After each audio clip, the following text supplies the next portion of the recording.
Agora sim, agora que todos estão menos agitados, vamos manter esse padrão de equilíbrio para que a palestra, para que a palestrante e todos nós recebamos as bênçãos do alto. Porque em meio ao desequilíbrio, todos nós somos envolvidos nessa onda de energia que mais prejudica que a vida. Ok? Para a prece de abertura, nós trouxemos uma mensagem de meio, psicografada por Chico Xavier. E ela tem o título Meu Filho. Meu filho, o lar é o berço do teu destino. Templo aberto ao teu coração. Aí tens o porto a que o Senhor te conduziu no extenso e furioso mar da vida terrestre.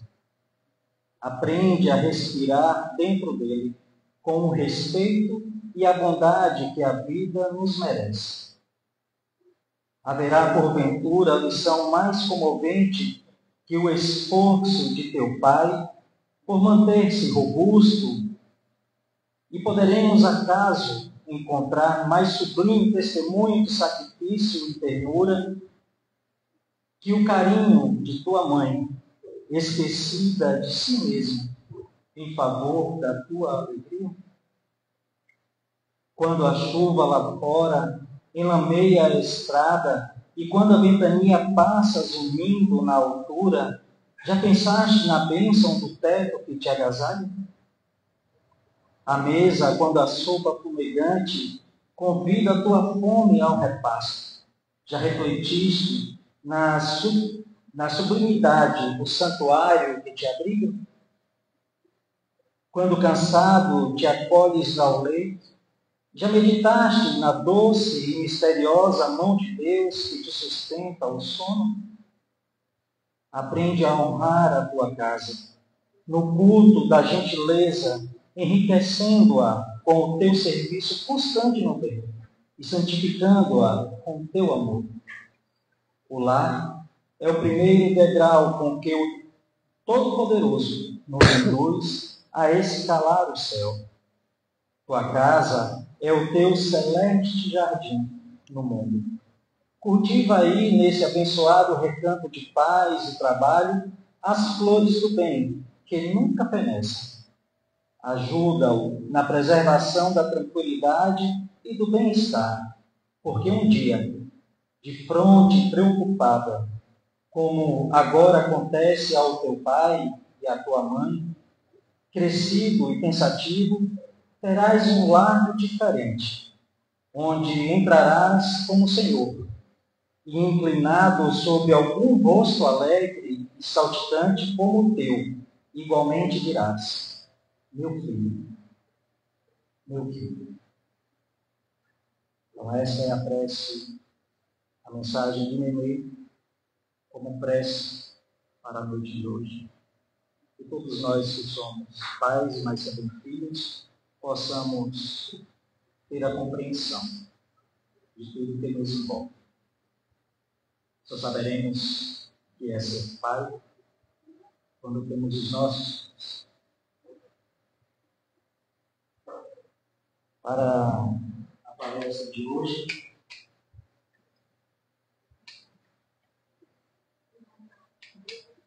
nós vamos convidar a nossa irmã Nida Mascarenhas, com o tema Quem estamos recebendo como filhos? Que o Mestre Jesus nos inspire.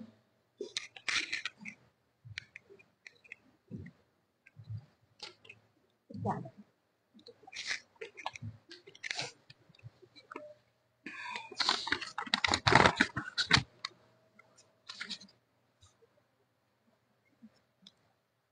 Uma boa noite a todos. Que a paz do Mestre Jesus nos envolva nesta noite.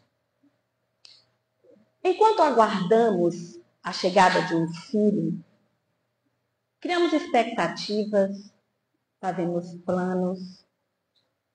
E certamente que, para a maioria dos pais, o primeiro momento, o desejo é de que este filho chegue com saúde, que seja perfeito, que usufrua da melhor paz e tranquilidade que se possa ter. No segundo plano, passamos a desejar que ele se destaque, que goste de estudar, que sejam bons alunos, que sejam os mais educados e cordiais entre os amigos. E muitas vezes até desejamos, inconscientemente, que eles realizem o que nós não conseguimos realizar. Até aí, temos uma visão um tanto restrita sobre a real dimensão desta relação entre pais e filhos, onde, superada a preocupação com as doenças hereditárias, com a saúde perfeita, nos apegamos aos acontecimentos do cotidiano e que contribuem para o crescimento do ser humano. Mas isso é muito pouco.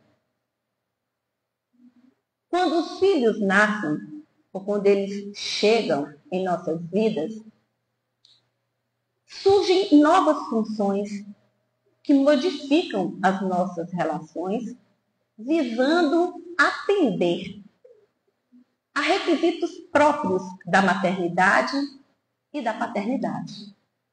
São novos planos, alguns reformulados, outros mais bem definidos, buscando alcançar os reais valores da vida. E nesse contexto de formação familiar, faz-se necessário sabermos quais as prioridades que devemos destacar no processo educacional do nosso filho. Quais são os requisitos que precisamos estar atentos para favorecer a sua evolução? O que eu, enquanto mãe, enquanto pai, preciso fazer e ser para favorecer esse processo? Quem é este serzinho que chega e que nos tira do lugar comum? Quem estamos recebendo como os nossos filhos? Quem são eles? E como podemos defini-los? Segundo fundamentos da doutrina espírita, os filhos são espíritos que Deus nos envia para uma nova existência terrena como uma consequência natural do processo de evolução. Muitos são os pensadores, os intelectuais, até autores desconhecidos, que demonstram, que apresentam-nos definições inspiradoras sobre os filhos. E há um que é comum encontrarmos na internet como sendo da autoria de José Saramago, mas que, segundo a sua fundação, né, a Fundação José Saramago, não procede essa autoria. Mas, sabendo ou não o autor, é belíssimo.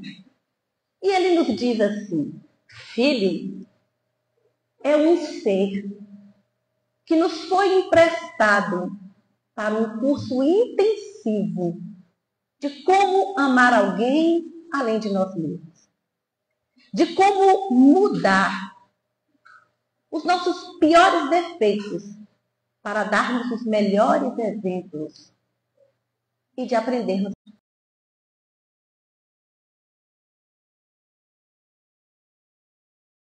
O maior ato de coragem que alguém pode ter, porque é se expor a todo tipo de dor, principalmente a da incerteza de estar agindo corretamente. E a de ter medo de viver a maior dor, que é a dor da perda. E esse autor pergunta: perder? Como?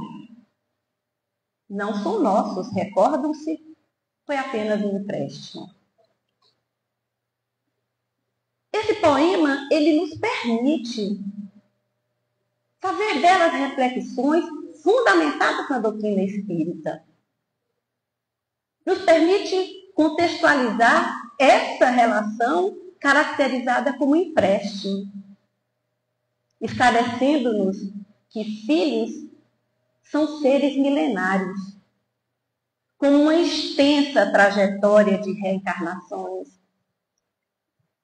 que ingressam e reingressam em diversos núcleos familiares, simpáticos ou não, e que ali se instalam por afinidade ou por necessidade, como prova, como expiação, como resgate, como missão, mas sempre tendo como objetivo maior o aprendizado das virtudes e a superação das imperfeições.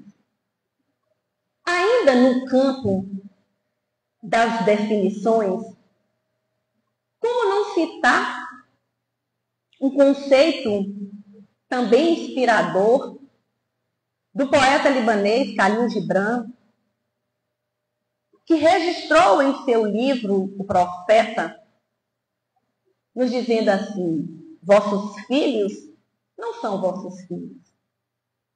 São os filhos e as filhas da ânsia da vida por si mesmo. Vêm através de vós, mas não são de vós. E embora vivam convosco, não vos pertencem. Podeis otorgar-lhes o vosso amor, mas não vossos pensamentos. Porque eles têm seus próprios pensamentos. Podeis abrigar seus corpos, mas não suas almas. Porque suas almas moram na mansão do amanhã, onde vós não podeis visitar, nem mesmo em sonho. Esse conceito poético nos traz uma grande verdade. Nossos filhos não são nossos filhos. São espíritos livres, filhos de Deus.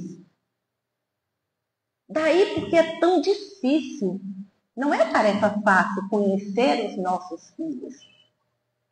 Como saber a idade dos filhos de Deus? Será que são espiritualmente jovens ou não? Por onde andar?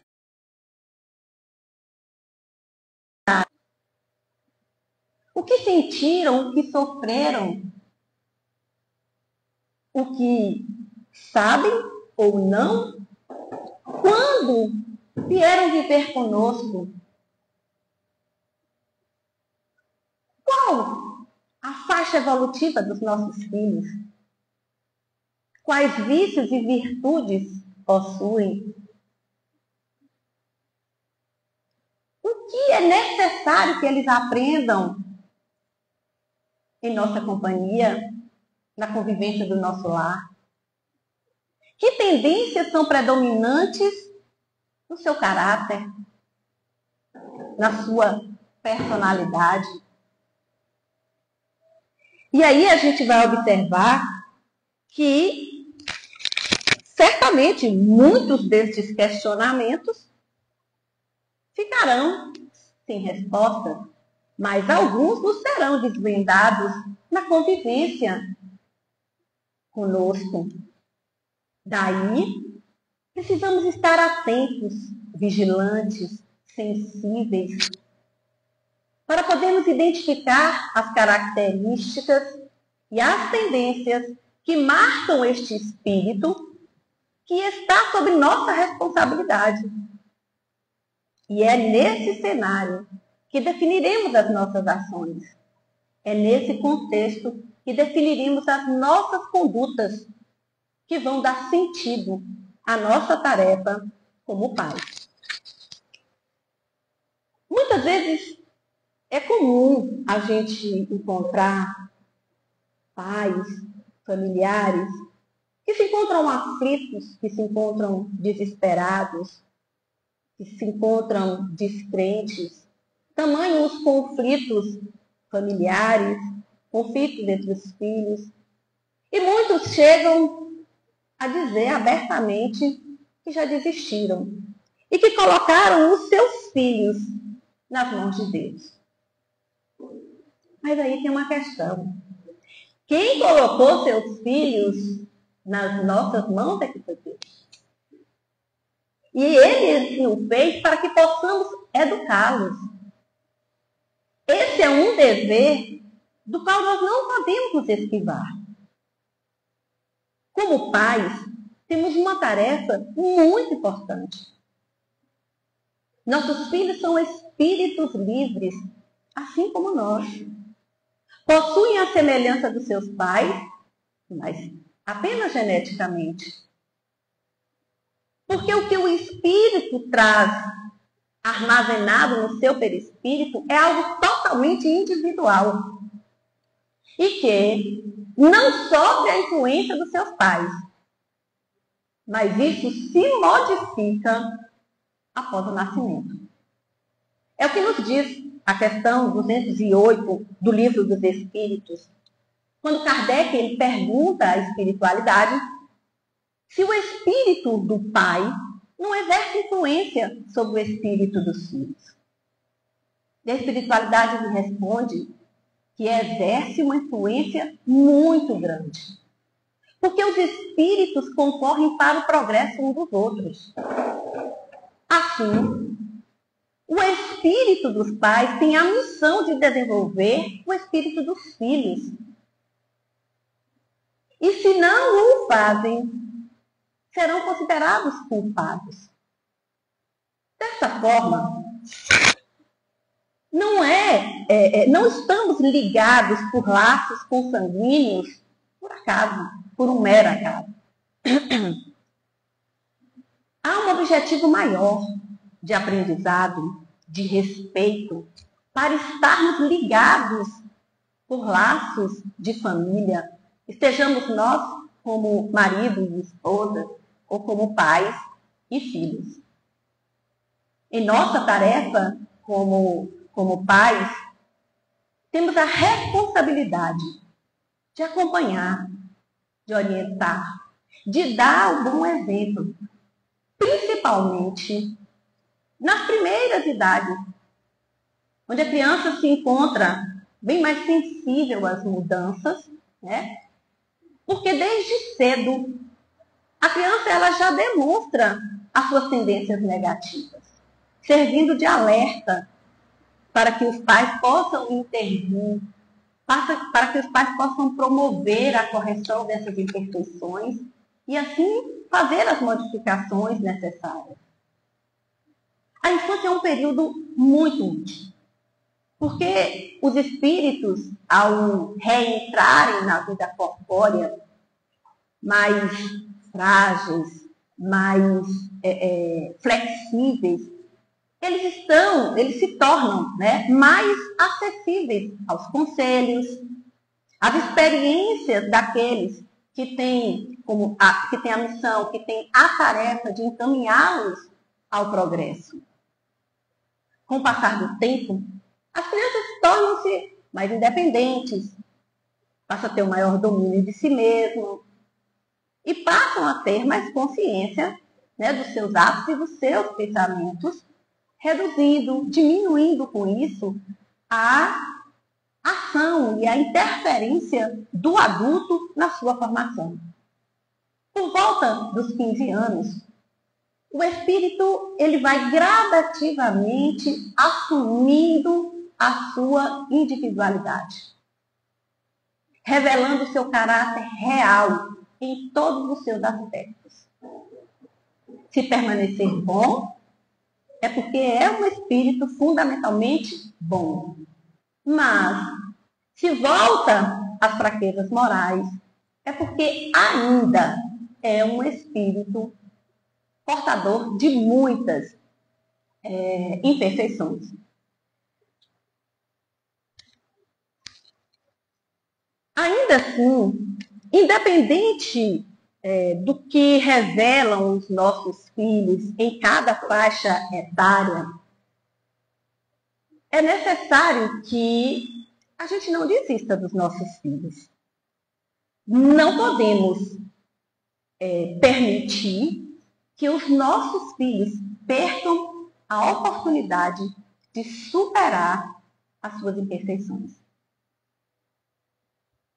Quando nos for perguntado o que fizemos, os espíritos que nos foram confiados, não será nada agradável dizermos que desistimos deles, que nos recusamos a orientá-los na superação das suas imperfeições. Ou ainda, que os deixamos livres para que fizessem as suas próprias escolhas, sabendo que eles não possuíam ou não possuem as condições para fazê-los. É óbvio que cuidar do espírito é necessário, é importante e é imprescindível darmos o abrigo moral para que se assegure a este espírito remanescente um clima de trabalho e de estudos que são necessários para a sua evolução. É necessário que ele encontre o seu lugar de abrigo, de conforto, onde seja possível voltar muito melhor do que quando chegaram. Mas, infelizmente, o que temos presenciado e que tem sido muito comum é que as famílias têm priorizado o atendimento às condições materiais. É o esforço pela melhor casa, pelo carro novo, pelas roupas de grife, é o esforço por festas, por viagens, esquecendo-se de que não é só de pão que vive o homem.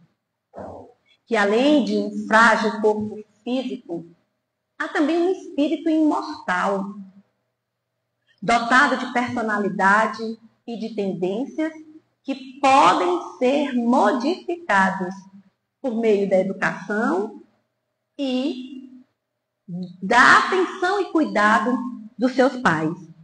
Sobre isso, sobre essa necessidade humana de cuidar e ser cuidado, há uma fábula mito que ganhou ares literários em Roma, antes da era cristã, e que nos conta que, certo dia,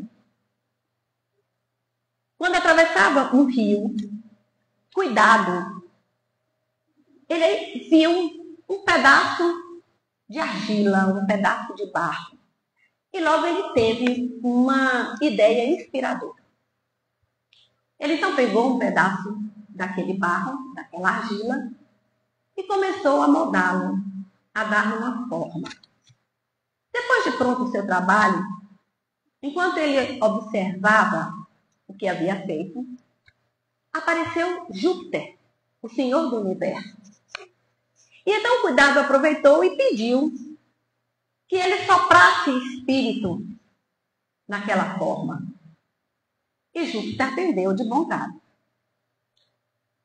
Quando Cuidado quis dar um nome àquela criatura que ele havia moldado, Júpiter o proibiu. E exigiu que fosse dado àquela criatura o seu nome. E eles então começaram a discutir.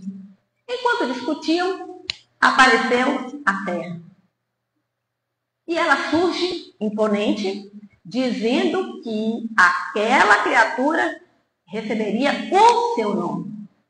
Afinal, ela havia sido moldada do barro, material do seu corpo. E aí, então, a discussão ficou generalizada. Diante do impasse, os três decidiram chamar Saturno para que funcionasse como um juiz e assim resolvesse aquela situação. E Saturno, então, tomou a seguinte decisão que lhe pareceu mais justa. E ele virou, então, para Júpiter e disse: Você, Júpiter, deu-lhe o espírito. Então terá de volta o espírito por ocasião da morte da criatura. Você, Terra, deu-lhe um corpo. Portanto, receberá esse corpo de volta quando da morte da criatura. Como você, cuidado, foi quem moldou a criatura e deu-lhe uma forma, você cuidará dela enquanto ela viver. Diante do impasse de não terem concluído um nome, decido eu. Esta criatura será chamada homem, isto é, humus, que significa terra fértil. Este mito, ele carrega um entendimento de que cuidar é central para o homem e para a sua vida. Apresenta-nos a ideia de que estar junto aos seus, estar sob o cuidado e a responsabilidade dos pais, o nome já diz, é ter cuidados. E que, portanto, temos responsabilidades sobre isso. E refletindo a partir dessa fábula mito, nos direcionamos a um pensamento de Madre Teresa de Calcutá, onde ela nos diz que os filhos são como águias. Ensinarás a voar, mas não voarão o teu voo. Ensinarás a sonhar, mas não sonharão o teu sonho. Ensinarás a viver, mas não viverão a tua vida. Mas, em cada voo, em cada sonho e em cada vida, permanecerá sempre os ensinamentos recebidos. Para concluir, quem estamos recebendo, então, como filhos?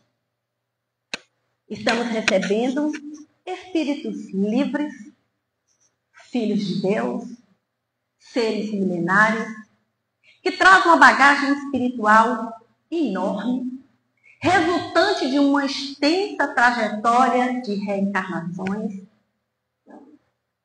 e que, por isso, e considerando tudo isso, por maior que seja o nosso esforço em tentar saber quem são os nossos filhos, quem são aqueles que vieram morar conosco sobre o nosso teto durante um período da nossa existência, que comem conosco à mesa, que vestem a roupa que lhe compramos e que, embora aparentemente tenham aprendido tudo conosco, na maioria das vezes, não pensam como nós. E podem tomar decisões que vão contrariar tudo o que idealizamos para eles. São os filhos, revelando a sua trajetória espiritual.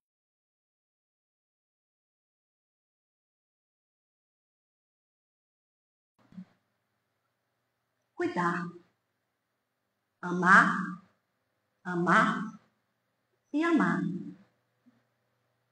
Nesse momento, eu peço que vocês elevem o pensamento aos ares, que busquem a figura de Jesus. Que segurem na mão do nosso Pai maior. E que a sua misericórdia se estenda sobre nós, acalmando as nossas aflições, os nossos sentimentos e pensamentos. Que Ele cuide de cada um de nós e das nossas relações familiares. Aos pais e filhos que se perderam de vista em sua caminhada terrena, que encontre no Evangelho do Cristo o sentido para reaver os laços desfeitos. Nunca é tarde, sempre é tempo. Aos pais e filhos que de alguma forma tiveram a sua relação de amor interrompida, que possam ser amparados pelo Mestre Jesus, na certeza de que tudo tem o seu tempo e que o amor é eterno. Aos irmãos que se encontram no mundo espiritual e que de alguma forma falharam em sua tarefa como pais e filhos, que a misericórdia divina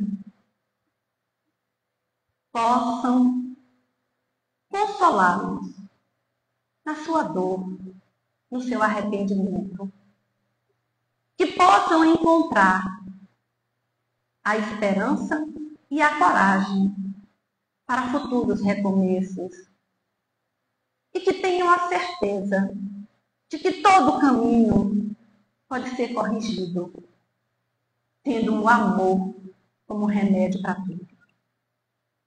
Que o nosso Deus, de justiça e bondade, auxilie-nos nessa tarefa de aprimoramento moral, junto àqueles que abençoadamente recebemos como nossos filhos. Que possamos sair daqui, Mestre Jesus, fortalecidos a partir das tuas lições de amor. E que a cada dia, pensando em Ti, possamos ser luz dos nossos lares e possamos ser luz na vida de todos aqueles que cruzem o nosso caminho. Que a Tua presença e a Tua paz esteja sempre conosco, hoje e sempre. E que assim seja. Eu agradeço a atenção de vocês e desejo-lhes uma boa noite.